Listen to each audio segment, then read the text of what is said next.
Your government are spying on you, and they're continuing to come up with new ways of spying on you and legitimising bills that were exposed by Snowden that showed that they spied on you. Oh, but what are we going to do about Mexican drug cartels and fentanyl? What do they care about? Protecting you or spying on you? Let's find out. Hello there, you 6.4 million awakening wonders. Thanks for joining me on this voyage through truth and freedom, where we learn to watch the news with a discerning eye, where we learn to analyse their rhetoric instead of blindly and blithely taking on board their propaganda, becoming pummeled pulp that they can just insidiously indoctrinate with their crap and lies. And that's the story we're looking at today. They're renewing a spying bill that Snowden exposed under the guise of helping us. You know the story. You told us the story. Turn on the notification bell and subscribe right now. We make this content every single day. The algorithm will direct you towards the mainstream so they can keep you hypno-dumb. But we will give you the truth because we share it with you. This story is a fantastic one. A boring sounding bill is up for renewal. And Biden, in spite of all of his propaganda saying a better America, a freer America, we respect you, we respect your right to be this and that and do whatever. They don't respect you at all. They're spying on you. They're lying to you. Tulsi Gabbard recently talked about the expansion of spying programs, and curiously,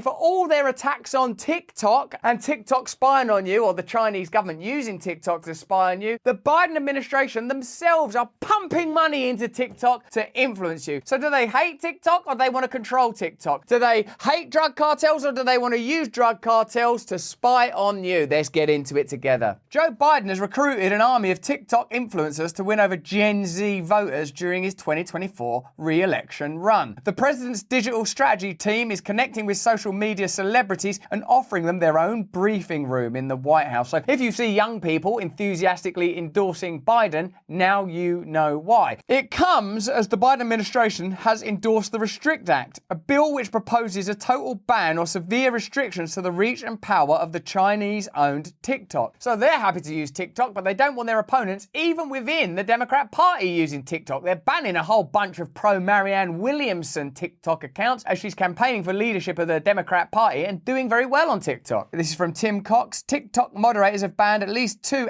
Marianne Williamson supporter accounts, Marianne Williamson for Prez and Lefty Takeover. These accounts had tens of thousands of followers and no terms of service violations, but were spammed by Biden supporters mass reporting them. So they are pumping money into TikTok to promote their own campaign, shutting down Marianne Williamson, preventing her from popularizing her ideas on TikTok. Also saying that TikTok itself is insidious, but if you think it's insidious, don't put money into TikTok, right? That makes sense, doesn't it? Tulsi Gabbard is also talking about another layer of hypocrisy. While they're patting themselves on the back and reaching out a friendly hand saying how much we love America and how free we all are, they're pushing to renew a part of the Surveillance Act that allows them to continue illegally spying on you. Or not illegally because it's part of the law, but intrusively spying on you. Let's get into that. President Biden is now trying a new tactic to reauthorize that controversial surveillance program. In public and in private, administration officials are stressing the need to track Mexican cartels and their Chinese suppliers in their push for Congress to re-up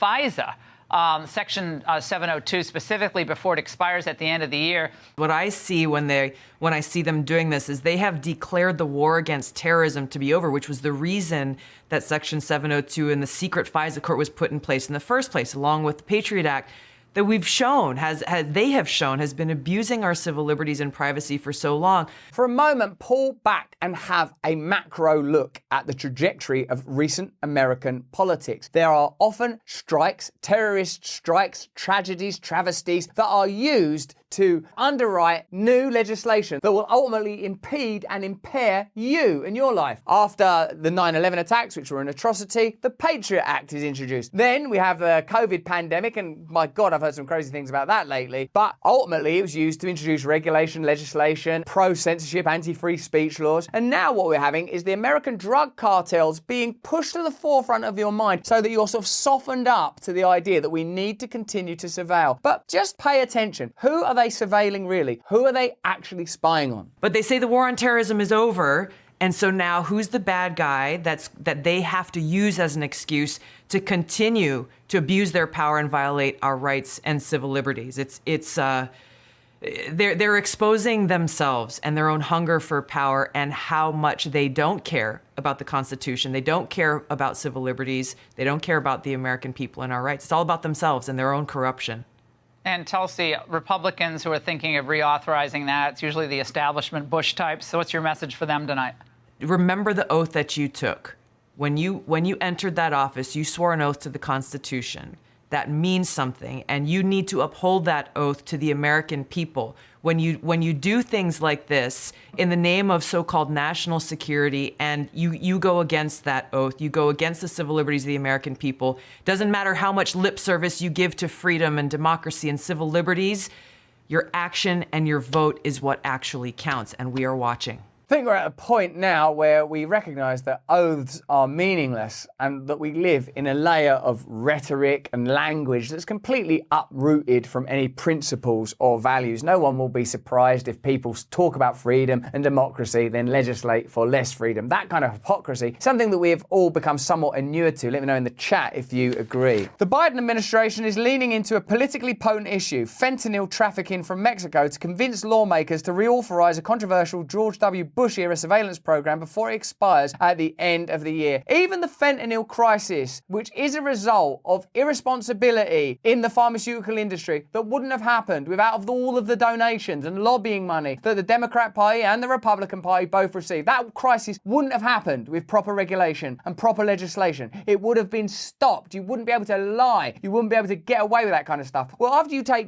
that hit to the face, the deaths, the travesties, the tearing of the social fabric and the social contract, they'll use it again to say, you know whose fault that was? Mexicans. What? Not the Sackler family, not Purdue Pharma, not a culture that allows giant corporations to have undue sway over the political process. No, it's much simpler than that. It's Mexicans. The Biden administration has mounted a campaign urging Congress to renew provisions of a US law that legalizes secret, warrantless surveillance of individuals and organizations all over the world on the grounds of national security interests. If you get the time, watch the Biden campaign video again. All of the talk of bringing people together and standing up to people that hate our freedoms and all this stuff, it doesn't mean anything to them. Oaths don't mean anything to them. It can't mean anything to them. Their existence would pop and implode if they were to have recourse to principles. They are not able to do it. All they can do is continue to ride the amoral conveyor belt that got them to where they are now and will take them to where they're ultimately going. It's down to you to have principles and values. You're not going to get them from them. Although the American political media establishment will not say so, it's well known that FISA Section 702 was passed in 2008 to provide a legal fig leaf for secret US intelligence and FBI surveillance of the electronic communications of people both inside and outside the country. The secret spying activity, which compels the cooperation of communications service providers and internet and social media platforms in a conspiracy against fundamental constitutional rights, was exposed in detail for the first time by Edward Snowden in 2013. This means that they can look at your texts and listen to your communications by forcing private communication providers, like whoever provides your cell phone or whatever, to comply with them. That law is about to expire because they can't use the excuse of terrorism anymore, so they're inventing a new excuse. It's Mexico, baby. As explained by the Electronic Frontier Foundation, EFF, Section 702 authorizes the US government to routinely collect and search the online communications of innocent Americans without a warrant through what are commonly called upstream and PRISM, now called downstream surveillance. Don't change the name of it, it's confusing enough already. All it basically means is they can look at your stuff without a warrant. Don't give the state too much power. They're not going to use it to protect you, they're going to use it to control you. These activities violate Fourth Amendment rights against unreasonable searches and seizures. That constitution don't mean nothing to them. The details of PRISM were disclosed by Snowden in a series of documents that indicated it is the #1 source of raw intelligence used for NSA analytic reports. That's what they're primarily using to underwrite their power, their criminal prosecutions. That's their material, their fuel. They can't live without it. They can't ever rescind the power they're given. We saw this throughout the pandemic. New regulation, new legislation. When does it roll back? You have to have Mexicans to blame in order to do that. That is why we have to be vigilant against racist language or any hateful language or othering whenever it appears, because they're usually deploying it to get you to hate people that don't have any real power so that they can increase their ability to surveil and control you. So again, not being racist or bigoted or prejudiced or whatever is not just a moral choice, although it is this one. It's also a very sensible strategy if you're interested in controlling your own life. The program enables the National Security Agency, NSA, and Central Intelligence Agency, CIA, to gather targeted electronic communications from the major internet service providers on demand without a warrant, store them in massive databases, and search through them as they see fit. They're just taking all of our information, mine, yours, all of it, and then one day in the future, we don't like that guy anymore since he's not, cropping up on award shows and being lighthearted. Let's just see if he's ever said anything we'd, oh dear, oh dear, oh dear. So what do they care about really? Morals, ethics, or do they care about retaining power? Let me know in the chat. Do you want them having that amount of power? You fund that, by the way. They can't fund it on their own. It's your taxpayer dollars being used to prosecute. Well, if you've done nothing wrong, you've got nothing to fear. Okay, let's hope these people never get the ability to deepfake stuff. Then we'll all be fine forever. In a letter dated February 28th to the four leaders of the Senate and House, Attorney General Merrick Garland and Director of National Intelligence Avril Haines say the prompt renewal of the surveillance law is urgent because it has proven invaluable again and again in protecting American lives and US national security. Well, they would say that, wouldn't they? They're not going to say because ultimately the enemy is the domestic population. We have to be able to control them. If we can't control them, we don't have a game anymore. That is our game. Once they're free and independent and running their own communities, guess what you don't need? National Security Agency, CIA. And as RFK said in our fascinating conversation, you can see that on Rumble, that of course there are good people working at the CIA and NSA. I personally know great people that work in the police force in my country, the UK. But these systems, these laws are exploitative. The fact that there's no one saying, hey, we're not doing this, the war on terror isn't happening anymore. So let's not pretend there's a new thing called war on Mexico. However, the examples given by AG Garland and DNI Haines of the effectiveness of Section 702 are taken straight from the propaganda list of enemies of US imperialism, such as conventional and cyber threats posed by the People's Republic of China, Russia, Iran, and the Democratic People's Republic of Korea. The Biden administration officials give a sketchy description of the procedures of the FISA law, including the functioning of the Secret Foreign Intelligence Surveillance Court, FISC, and its annual comprehensive review of the program. FISC almost never denies a request for warrantless surveillance. After nearly 40 years of its existence, the court approved 99.998% of the applications, effectively making it a rubber stamp for the intelligence agencies. Whoa, you're acting as if we simply pass all of the requests for warrantless surveillance, do you?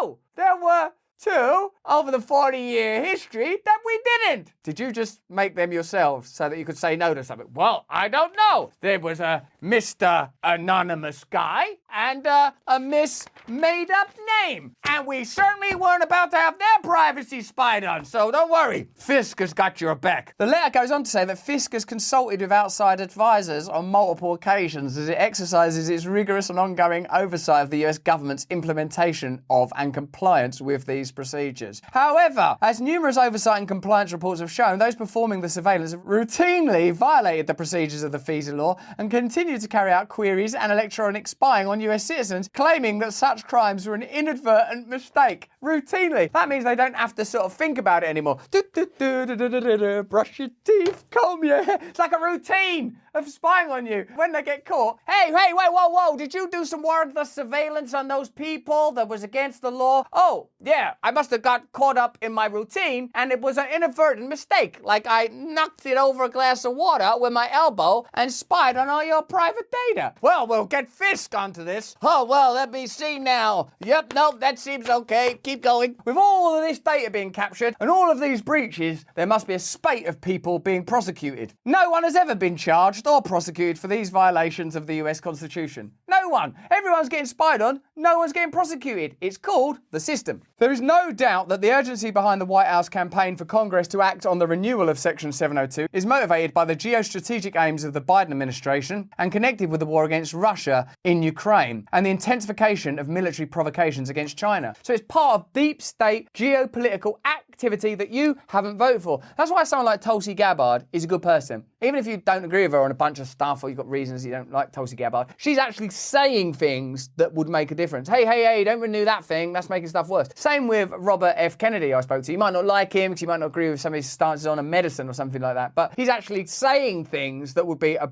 big problem to the state. So whatever smears they start to come up with for Tulsi or RFK, you know that the real issue is, no, get away from our shit. Before President Biden nominated Haines for Director of National Intelligence, the first woman to hold the position, she had built up a resume of lawlessness as a legal hack for the US State Department during the Bush administration, 2003 and 2006, and then with the Obama administration, 2008, 2010. Even something sensitive, relevant, and important, like achieving some gender balance in the workplace and allowing opportunities for people that don't conventionally or traditionally or historically get those opportunities, is used to exploit you. And now, to spy on you lawlessly, get ready everyone, a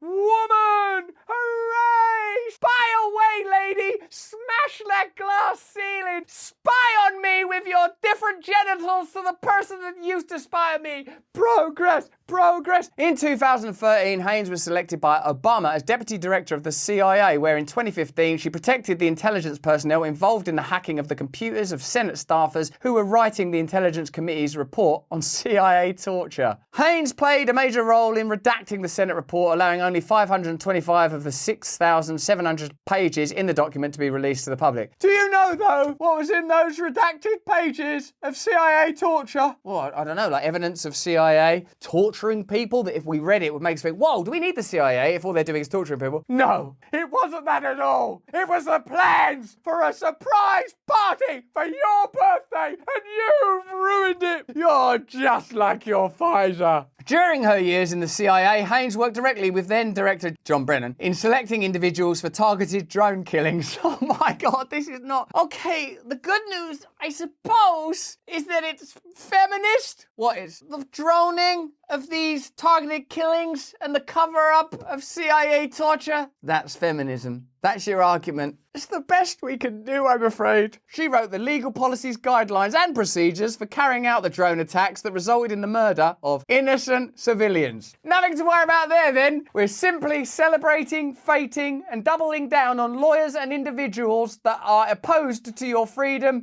up for killing children, presumably innocent civilians in any case, redacting information that would doubtlessly trouble us if we had access to it, spying on the American population en masse, cleansing TikTok of any opposing voices to the president, meanwhile funding TikTok influencers that are pro the administration. When people say things like, hey, is this a bit like Russia or China? You think, no, it can't be, it can't be. I've seen China and Russia on the telly, and everyone's wearing sort of like boiler suits, and it's all a bit grey and drab and queuing up for a loaf of bread or Tiananmen Square and stuff like that. But it is like that. They've sprinkled a little bit of sugar on it, but you try and see where the limits of your freedom are. You live within a box that they allow you to be in. You push against that wall a little bit, they're coming for you. They've already got the data, they're already fully loaded. And when they come to investigate it, they'll make it look like it was your fault and you somehow deserved it. This isn't freedom. When you find dissenting voices, I believe whether on the left or the right, you've got no choice actually, but to just embrace it, because the system itself needs to be significantly addressed. Whether you're a traditionalist who believes in the founding fathers and their principles and all of that, or you're a very progressive person and think, no, we could build a better society that's fairer and more just. It doesn't matter actually. What matters is we get our